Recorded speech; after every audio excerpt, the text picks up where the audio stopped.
小島經濟學第5集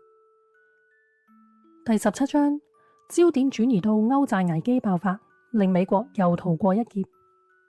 喺2000年之後，好似好多國家都進行緊爆煲競賽咁樣鬥快爆煲，率先跑出嘅係歐豬4國嘅希臘。歐豬4國即係希臘、葡萄牙、意大利同埋西班牙。喺2001年，希臘靠高盛嘅協助，成功混入咗歐元區，開始享用強勢嘅歐元，不停咁借貸。希臘利用低息嘅環境大炒房地產，國民過住提早退休、長期罷工、不斷逃稅、入不敷支嘅奢侈生活。過咗幾年借貸生活之後，喺2010年，佢哋嘅地產泡沫爆煲，令到佢哋嘅銀行同埋政府集體面臨破產。由於佢哋用緊歐元，冇權自己決定印銀紙還債，亦都冇權將貨幣貶值，結果由銀行危機直接演變成轟動全球嘅歐洲主權債務危機，最終係要由國際貨幣基金組織 IMF 同埋歐盟出面借出巨額貸款俾希臘還債，而條件係佢哋要推行緊縮嘅財政，即係強行加稅、大幅削減公務員人工同埋社會福利，結果引發咗當地老百姓強烈嘅反彈。喺雅典嘅街頭，日日都爆發激烈嘅示威。諷刺嘅係，美國居然因禍得福，成為安全嘅避風港。其實美國自身嘅經濟比歐洲更加爛，負債更加恐怖，但係因為歐洲嗰邊日日暴動，火燒連環船，全世界嘅投資者都嚇到將資金撤出歐洲，轉投美金同埋美債避險。盲目湧入嚟嘅國際資金反而幫命懸一線嘅美國經濟成功續命，令到奧巴馬政府繼續大派失業救濟金同埋學生貸款。喺呢件事之後，美國依然都冇改變到，繼續大印銀紙，仲美其名為量化寬鬆。其實呢個名只係高級嘅遮醜布。喺2008年海嘯過後，美國嘅經濟停滯，工作機會大減，老百姓終於都清醒啦，開始減少消費，努力儲錢。商家為咗去貨，焗住將啲商品減價。作者認為呢件係好事，咁樣先至可以幫個經濟慢慢療傷。但係聯儲局視通縮為洪水猛獸，佢哋將物價下跌視為世界末日，認為如果大家覺得件貨仲有得減價，而唔肯使錢，延遲消費，全美國嘅企業就會倒閉，經濟就會退回去原始時代。所以佢哋又再印錢，想刺激消費。佢哋將印錢包裝得好靚，佢哋唔會直接落街派錢，因為憑空印錢會造成信心危機。所以佢哋將新印嘅幾萬億美金直接送去華爾街大銀行，聯儲局高價買走華爾街手上嗰啲房貸壞賬同埋政府發行嘅美債，做到好似資金湧入之後，美股爆升，樓價止跌。美國人睇到自己嘅資產賬面升值，又以為自己係有錢啦，於是重新開始消費，物價亦都夾硬被托高。華爾街再現昔日嘅繁華。作者警告，想用錢嚟修復經濟，就好似用汽油去救火，火一時間冇熄到，政客同埋盲目嘅經濟學家就會認為，因為汽油淋得唔夠多，即係錢印得唔夠多，於是就繼續加碼。呢種自欺欺人嘅做法，最終只會令到火勢徹底失控，直至到成個美元貨幣體系完全付之一炬。第18章，佔領華爾街。經過咗2010年到2013年嘅前後，美國聯儲局好似吸毒上癮咁樣，玩完 QE1，即係量化寬鬆1，又玩 QE2，最後甚至要推出無限期印錢 QE3，最終引發到全球關注嘅佔領華爾街運動。喺2010年初，聯儲局以為救市成功，開始減少購買2萬億美元嘅有毒資產，例如兩房嘅壞賬。結果一收水，美國即刻冧，華爾街大鱷冇錢炒樓、炒股、炒房貸，樓市再度告急。當時美國聯儲局主席伯南克眼見托市前功盡廢，喺2010年11月又被逼推出 QE2，再印幾千億美金買國債，將利率壓到歷史新低。呢招嘅本質叫做債務貨幣化，即係印銀紙去買翻自己嘅國債。通常係垂死嘅國家先會咁做嘅，例如津巴布韋。到 QE2 完結嘅時候，經濟又再死過，佢哋又推出扭轉操作，將短期嘅國債變成長期嘅國債，咁樣就可以令到樓按呢啲長期嘅貸款嘅利息降低，企圖拖延時間。但係啲大鱷食髓知味，日日大嗌要再派錢，伯南克為咗勉強每次宣布暫時性印錢嘅尷尬，索性喺2010年底推出開放式無上限嘅 QE3，每個月狂印850億嘅美金，直到經濟好返為止。當華爾街因為聯儲局無限印錢救市，股價暴升，高層繼續分大花紅嘅時候，美國底層嘅老百姓、失業嘅工人同埋孭住一身巨額助學貸款嘅後生仔，終於都頂唔順。喺2011年爆發咗佔領華爾街行動，民眾怒敲話呢場救市極度唔公平。但係其實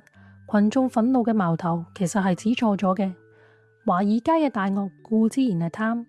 但真正做到保護傘，用公帑幫佢哋包底，甚至開創大到不能倒嘅先河，正正係班政客同埋央行嘅官員。喺1930年經濟大蕭條、物價暴跌嘅時候，雖然經濟係差，但係對揾唔到工嘅普通人嚟講，佢哋嘅日用品，例如麵包、牛奶，其實佢哋嘅價格亦都係減低咗嘅，至少係一種生活嘅安慰。但係伯南克同埋嗰啲經濟學家用高深嘅科學術語，令到普通人相信物價下跌係會令到大家唔肯消費，引致世界末日，所以死都唔肯通縮。作者認為物價下跌其實係市場喺度排毒。成本下跌，商家先至可以提供更平嘅商品。但2008年之後，因為聯儲局瘋狂 QE， 美國人同時要承受高失業率同埋物價高昂雙重痛苦。呢個亦都係經濟學上面講嘅滯脹。伯南克一直向市場保證，聯儲局有一套完美嘅退場政策，唔會再 QE。但係作者斷言呢個只係虛張聲勢，因為美國已經對 QE 徹底吸毒上癮。聯儲局只要一停買美債，債券市場同埋樓市就會瞬間崩潰，政府會連息都還唔起。佢哋唯一可以做到嘅就係不斷用模糊嘅財經術語去迷惑大眾，直到有一日美國嘅信用徹底破產，債台高築去到無法挽回嘅情況為止。第19章，美國嘅終局。中國人生產大量嘅物資，辛辛苦苦賺到美金。但係因為國內嘅福利保障不足，所以中國人習慣瘋狂咁儲蓄。但係中國政府就將賺翻嚟嘅美金就拎翻去買美債。點解咁做？因為中國當時嘅主流財經官員認為，如果唔買美債托住美金，美金就會貶值，美國人就會冇錢再買中國貨，到時中國嘅出口商同埋工廠就會倒閉，咁樣就會引發失業潮同埋社會動盪。但係中國之後終於都突破盲點。佢哋開始諗，我哋咁辛苦生產，賺咗堆美金，儲咗起嚟，但係美金每一日都貶值，根本買到嘅嘢就越嚟越少，而我哋反而唔敢消費，死慳死抵。點解我哋唔生產一啲自己需要嘅嘢俾自己人用呢？咁樣亦都可以提高國民嘅生活水平。所以佢哋就決定減少購買美債。亦都喺呢個時候，中國人推住一車車裝滿產品同埋儲落嚟嘅美金嘅手推車，去到已經冇晒產能嘅美國。中國人強勁嘅購買力，買咗好多美國值錢嘅資產，特別係房地產。最後佢哋就留低一堆堆積如山嘅美金俾美國人自己去生火取暖。美國政客終於發現咗瘋狂印錢刺激消費根本就係冇用嘅，最後只可以無奈咁問一句：呢個國家仲有邊個識得織漁網啊？我諗我哋要開始自己捉魚啦，即係重建翻佢哋嘅製造業。印銀紙本身就係一種神不知鬼不覺嘅賴賬同埋搶劫。政府雖然喺名義上還清咗100萬嘅債務，但係因為瘋狂印錢，呢100萬嘅購買力其實只剩翻10萬。呢個就等同於將老百姓儲喺銀行嘅財富直接轉移上交去美國政府手上。歷史上無數嘅國家都試過呢招，而且佢哋全部都玩完。就好似1790年嘅法國、1920年嘅德國同埋近年嘅津巴布韋。作者彼得希夫喺後記入邊亦都痛批，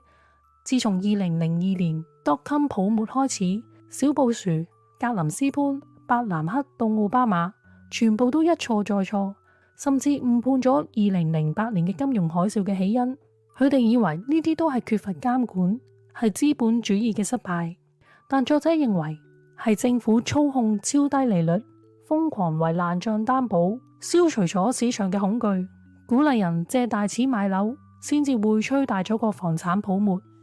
海嘯過後，美國政府拒絕良藥，即係唔准市場排毒，唔准減少消費，唔准增加儲蓄，反而推出7000億美元嘅刺激方案 QE1、QE2、QE3，將美國嘅私債轉化為美國嘅國債，吹起咗一個歷史上最大嘅美債泡沫。作者最後警告，美元至今都未爆煲，純粹只係因為佢而家仲係全球嘅儲備貨幣。一旦全世界都好似中國咁樣清醒過嚟，唔再買美債，美債泡沫破裂引起嘅物價同埋利率飛升，破壞力將會遠超於歷史上所有嘅金融海嘯。美國如果只係再依靠印銀紙，最終有一日會輸光所有現代化資產，被逼翻到去最原始嘅徒手捉魚狀態。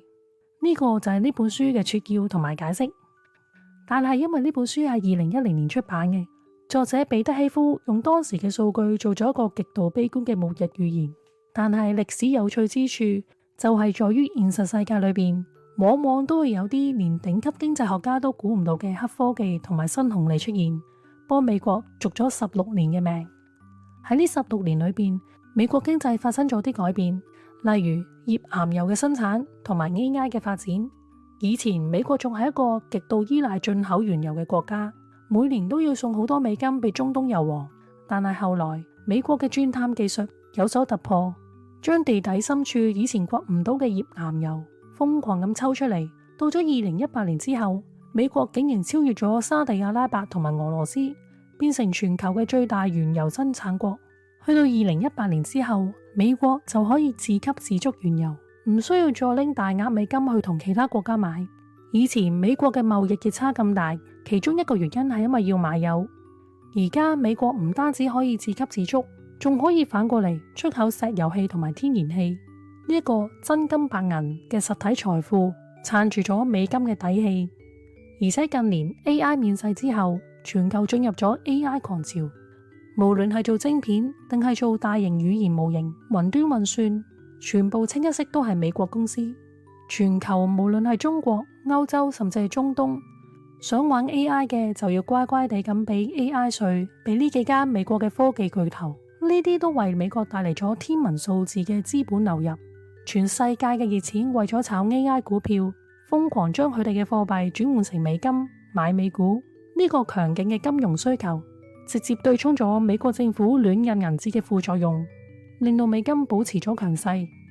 雖然有咗石油同埋 AI 呢個兩大神器幫美國賺錢，但係美國仍然都係債台高築，因為美國政客過度消費完全都冇停落嚟。喺2020年疫情期間，美國再一次發動比2008年海嘯大幾倍嘅無限 QE， 瘋狂印錢，直接引爆咗全球都見到嘅大通脹。即使 AI 再賺錢，石油再好賣，呢啲都係民間企業賺嘅錢。美國政府自己嘅財政赤字依然都係一個無底深潭，要靠源源不絕咁樣發行美債，即係借新債還舊債咁樣維持。喺呢16年間，美債已經去到以前嘅3倍，達到咗接近40萬億美金，息口由以前接近0到而家3至5厘，每日淨係還利息都要還30幾億美金，仲多過軍費。AI 提高咗生產力，石油提供咗真嘅資產，呢啲都可能會令美國嘅結局未必會好似書入邊所講咁樣，美金會變成一堆廢紙咁慘烈。但係如果美元嘅儲備貨幣地位一旦受到挑戰，美國依然要面對一場過去16年嘅瘋狂借債而帶嚟嘅金融大清算。好啦，呢本書就去到呢一度，希望大家中意我嘅撮要同埋分析啦。我哋下次再見，拜拜。